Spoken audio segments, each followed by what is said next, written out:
안녕하세요. 놀라운 논란의 미스터 논란입니다. 손흥민 선수가 토트넘 소속으로 벌써 250개의 공격 포인트를 올렸습니다. 165개의 골 그리고 85개의 어시스트를 만들어냈는데, 그런데 저는 이 웨스트햄과의 경기에서 가장 인상적이었던 장면은 손흥민 선수의 공격 포인트 장면보다는 바로 역전골 장면이었습니다. 그리고 그 장면을 굉장히 흥미롭게 주목한 한 유튜버가 있습니다. 바로 이 제코풋볼이라고 하는 채널인데, 이 채널에서 토트넘이 어떻게 웨스트햄을 박살냈는지에 대한 이야기를 전했습니다. 저도 이 영상을 보고 나서 이거는 논란 구독자분들에게 전해드려야겠는데 라는 생각이 들었는데, 손흥민 선수의 이 패스가 왜 이렇게 천재적인 패스였는지, 그리고 전술적으로 이것이 어떤 의미를 가지고 있는지 바로 들어가 보시죠. 자, 일단 웨스트햄과 토트넘의 이 상황, 이 대진의 상황을 봤을 때 기본적으로 웨스트햄은 굉장히 수비적으로 나섰습니다. 여러분들도 이제 토트넘과 웨스트햄 경기의 초반을 기억하실 텐데, 웨스트햄은 기본적으로 두 줄 수비, 에메르송, 킬만, 토디보 그리고 완비사카로 구성된 이 4명의 수비 라인업과 동시에 이제 이선에는 쿠두스, 파케타, 수책, 보웬, 이 선수들이 이제 두 줄로 서 있는 그런 상황이고, 중간에는 또 로드리게즈 선수가 이제 맡고 있는 상황으로 일단 토트넘을 상대하게 되었죠. 그런데 기본적으로 이게 웨스트햄의 셋업이었다면은 토트넘에는 클루셉스키, 메디슨을 통해서 공격하는 그런 방식을 통해서 이 두 줄 수비를 뚫어내려고 했습니다. 근데 문제가 뭐였냐? 이 상황에서 웨스트햄의 대처가 굉장히 좋았다는 점입니다. 뭐냐면은 이 파케타 그리고 수책이라는 이 두 명의 미드필더가 오히려 밑으로 내려와가지고 메디슨과 클루셉스키를 마크해주는 역할을 해줬습니다. 이렇게 되면은 토트넘은 더 공간이 없어지죠. 클루셉스키와 메디슨이 그 사이 공간을 공략하려고 들어간 선수들인데, 오히려 이 선수들이 있기 때문에 이 웨스트햄 선수들이 더 뭉치게 되는 효과가 일어나는 것입니다. 게다가 토트넘이 이런 상황에서 어떻게 뚫어내려고 하죠? 포로, 우도기 같은 선수들이 오히려 이제 안쪽으로 더 뛰어 들어가면서 더 공격적으로 하려고 합니다. 그런데 여기에서 웨스트햄이 어떤 생각을 하냐? 이미 파케타가 내려가 있는데 포로가 또 뛰어 들어가는 게 보이면은 파케타가 포로를 맡아주고, 만약에 이제 우도기가 뛰어 들어가면은 밑으로 들어온 수책이 오히려 또 우도기까지 맡아주는 이런 방식을 통해서 수비를 완벽하게 해내는 그런 방식을 이제 생각해 본 거죠.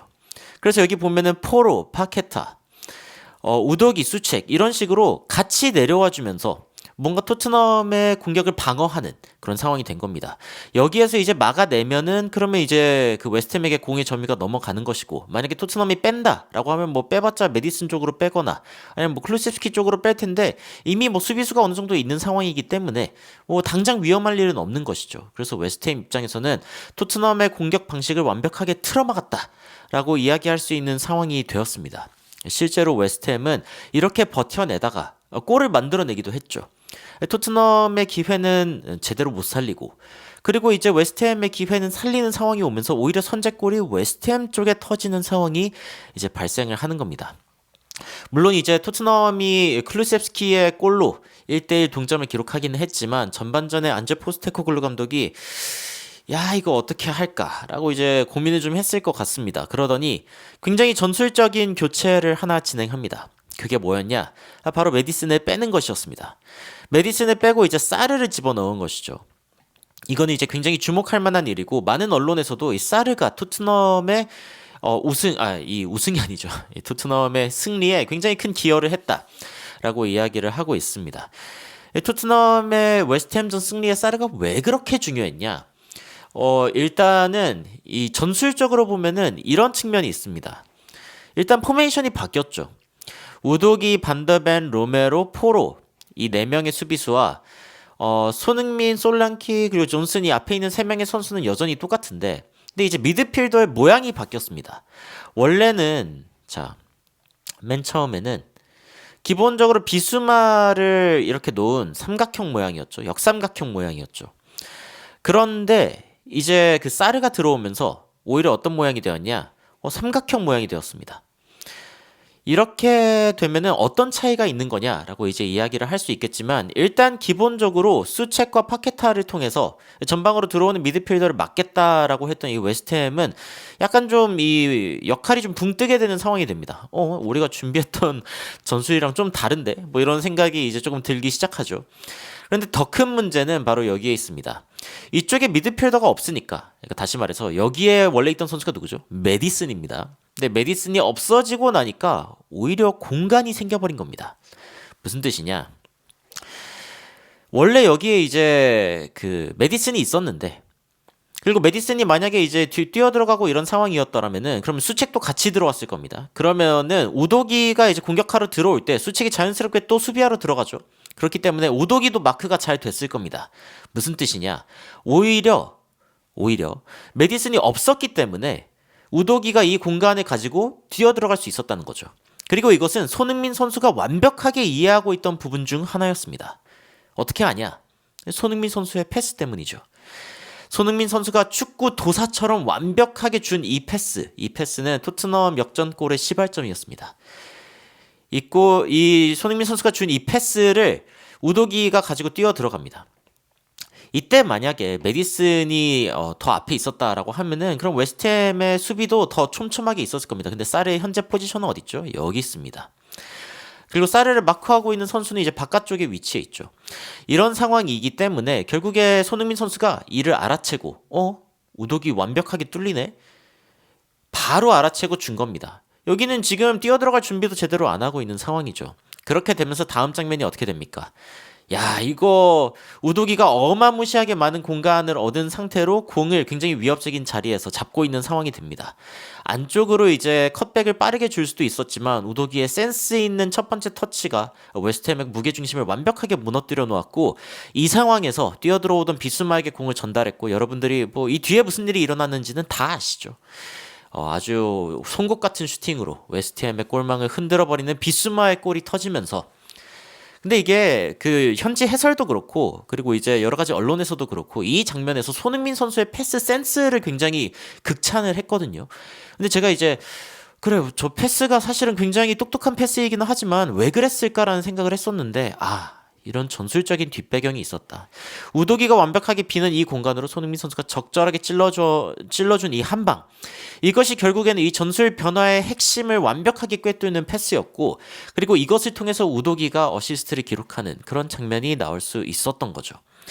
이런 장면들은 토트넘이 전술적으로 지속적으로 문제가 생기던 지점을 어떻게 해결할 것인가에 대한 굉장히 재밌는 실마리를 제공합니다. 무슨 뜻이냐면은 토트넘이 이런 식으로 상대방의 어떤 이 수비 라인에 질식하던 때가 한두 번이 아닙니다. 사실 이 전략은 아스날이 토트넘을 이길 때에도 동일하게 썼던 전략이고 웨스트햄은 그 아스날의 방식을 그대로 따라하면서 토트넘을 상대했다라는 이야기들이 있습니다. 그런데 이 장면을 어떻게 돌파할 것인가라는 부분에서 더 많은 공격수들을 투입하고 더 많은 인원을 앞으로 투입하는 게 아니라 오히려 앞에 공간을 내기 위해서 메디슨을 빼버리는 것. 특히 이제 공격적으로 최근에 메디슨이 그렇게 좋은 폼을 보여주고 있지 않은 상황이기 때문에 메디슨 내려오고 사르를 중간에 넣겠다라고 한 이 결정은 뭐 사르의 활동량에 대한 이야기를 포스테코글루 감독이 했습니다만 더 결정적으로는 공간을 만드는 데에서 굉장히 큰 의미가 있었다라고 이야기를 할 수 있는 것이죠. 그리고 이제 뭐 말해 뭐 하겠습니까? 사르의 엄청난 패스를 통해서 손흥민 선수가 이제 골을 넣은 장면도 이 유튜브에서 언급이 됐었는데 사르의 패스도 굉장히 좋았고 그리고 사실은 토트넘이 이기고 있을 때에는 토트넘의 전술이 굉장히 좋습니다. 왜냐하면 상대방을 굉장히 압박하고 상대방 뒤쪽에 공간이 굉장히 많은 상황에서 토트넘의 공격수들이 자유롭게 공격할 수 있는 상황이 되기 때문에 뭐 누구라도 골을 넣을 수 있는 상황이 되고 그 최전방에 있는 선수가 손흥민이다.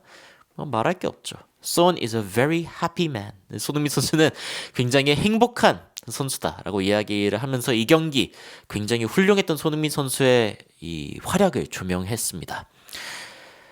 이 유튜브에서 이야기하고 있는 저는 이제 이런 컨텐츠들을 보는 걸 굉장히 좋아하는데 뭐 제코풋볼이라는 채널은 제가 처음 봤습니다만 이 전술적인 분석은 굉장히 유의미하다라는 생각이 듭니다.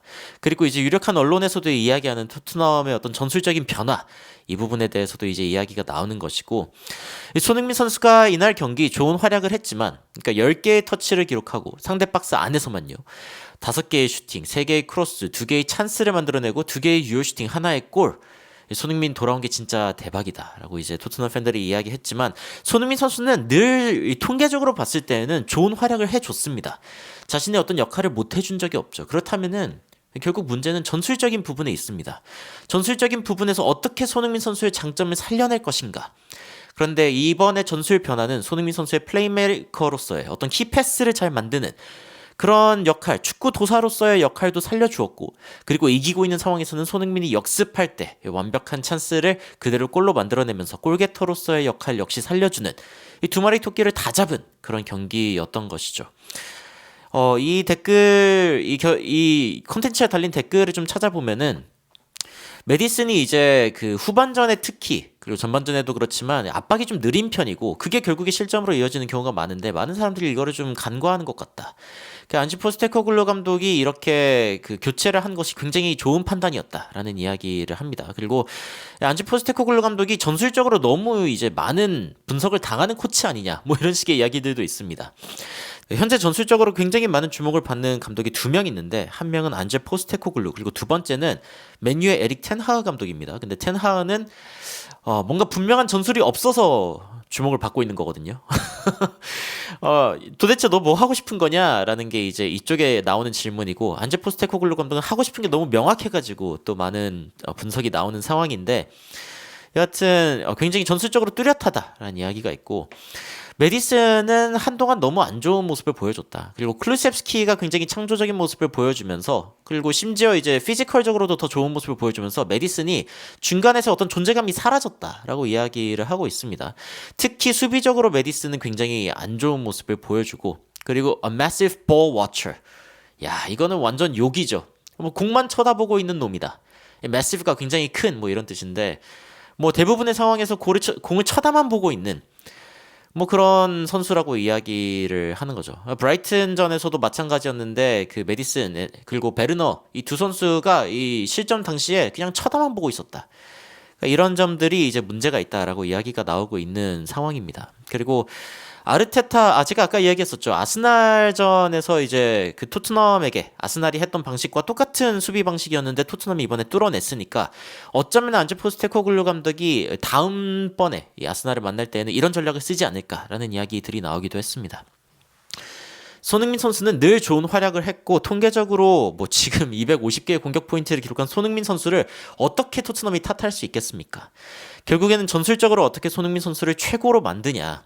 이 토트넘이 가지고 있는 가장 큰 무기인 손흥민 선수를 어떻게 활용하느냐가 굉장히 중요한데 이번에 안제 포스테코글루 감독이 오히려 좀 힘을 빼면서 전방에 이 선수를 조금 빼주면서 오히려 공간을 만들어내고 오히려 이제 슈팅을 할 어떤 방법을 만들어내는 이런 결정들 굉장히 좋았다라는 생각이 듭니다. 특히 손흥민 선수가 이 전술을 그대로 이해하고 이행한 것, 손흥민 선수의 전술 이해도가 굉장히 또 빛나는 부분이 아닌가라는 생각이 듭니다. 여러분들 오늘 컨텐츠를 보시면서 어떤 생각이 드셨는지 굉장히 궁금합니다. 댓글로 의견 남겨주시면은 더욱 재밌고 흥미로운 해외 소식들 그리고 외신에서 이야기하고 있는 부분들 뭐 해외 유튜버들이 이야기하고 있는 다양한 내용들까지도 여러분들께 빠르게 전달드리도록 하겠습니다.